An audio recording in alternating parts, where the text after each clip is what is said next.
Dr. Chuck again, back with another refrigerant checkup. Today I hope to give you some food for thought around a term I've been hearing in our industry recently. And I think I will put this video in the category with some of my other videos around there's no such thing as fill in the blank. So you may have seen my video on why there's no such thing as a drop-in refrigerant.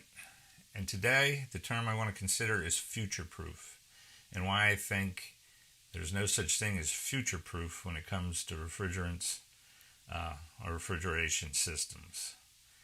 And really, this term future-proof caused me to think back to a time when I had some friends who worked in the Kevlar business with their bullet-resistant armor for military and law enforcement practitioners.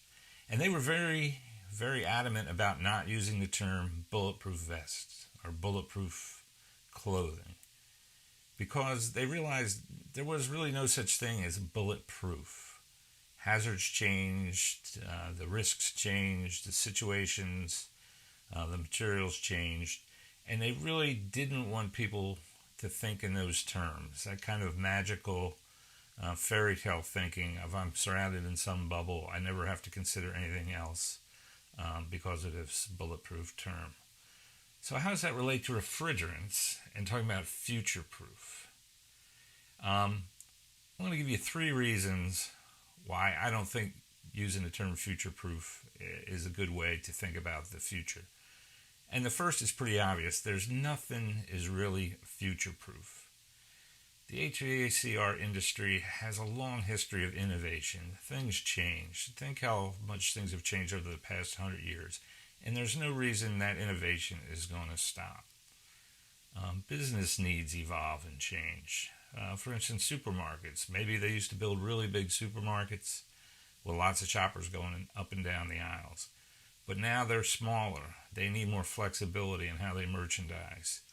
It's an interesting situation. Stores are shrinking, but the amount of refrigeration as a percentage of goods sold is probably increasing. They may be in urban settings where there's people living up over top of the store, so they don't have roofs available. All this leads us to understand that things are never going to be the same. Regulations are going to continue to evolve. So really, there's nothing future-proof. And I think we should recognize that fact and plan accordingly. Considering something future-proof really is not the best way to make business decisions either. We really need to focus on the things we know or can reasonably predict and the things we can control and manage. And for most of us in the refrigeration air conditioning business and refrigerants industry, that's really based on the lifespan of a typical system. So, you can put numbers on that. 20, 25 years is typical. But over the lifetime of that, what should we be focused on? Really maximizing its energy efficiency, servicing it, maintaining it safely, environmentally friendly ways, minimizing leaks, keeping the efficiency running, making sure we have compliant systems and compliant service practices and compliant operations as far as record keeping. All that is really what we need to do and will lead us down the road into subsequent generations of technology. And third and lastly, I would say, in terms of looking for a silver bullet, there have been experts for the past decade have really made this point clear for all of us. I think there is no silver bullet when it comes to refrigerants. It's going to be a story of trade-offs and optimizations going forward to meet the needs, to meet the regulations, and we have more and more demanding needs.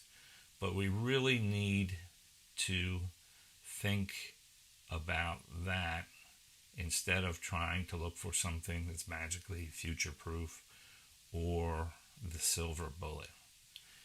When I first got into the refrigeration industry, there was a lot of talk about something known as the Stirling cycle. Now, on paper, thermodynamically, it was very intriguing technology. It used helium. It looked like it could perform great on paper. And people and researchers are still working on the helium cycle. But the point is, it never has become commercial or practical. And there's a long list of other technologies that are there. Magnetic cooling, electronic cooling, phase change materials, nanoparticles. And researchers are still working on these, and there may be a big breakthrough, and these may take over the whole industry at some point. Although some of my cynical friends will say, yeah, those are the technologies of the future, and they always will be. That is, some of these are never going to make it to be practical. But who knows, 50 years from now, 75 years down the road, it could be a total game changer, and people should still work on those. But again, none of those are the silver bullet that we need today or into the coming generations that are closer at hand. So again, future-proof, I would say there's no such thing as future-proof. We want to avoid searching for that silver bullet and focusing solely on that silver bullet. We need to support our industry's great track record of innovation and really getting more and more refrigeration capacity with less cost, with less energy, with less impact on the environment. That's going to be the key to our successful future in the HVACR industry. Again, that's my thoughts. I'd love to hear yours. If you got a topic for me, you want to respond, hit me up with my email, charles.c.allgood-1@chemours.com. I'd be glad to tee up something that's of interest to you. Again, thanks for stopping by. We'll talk to you soon. So long.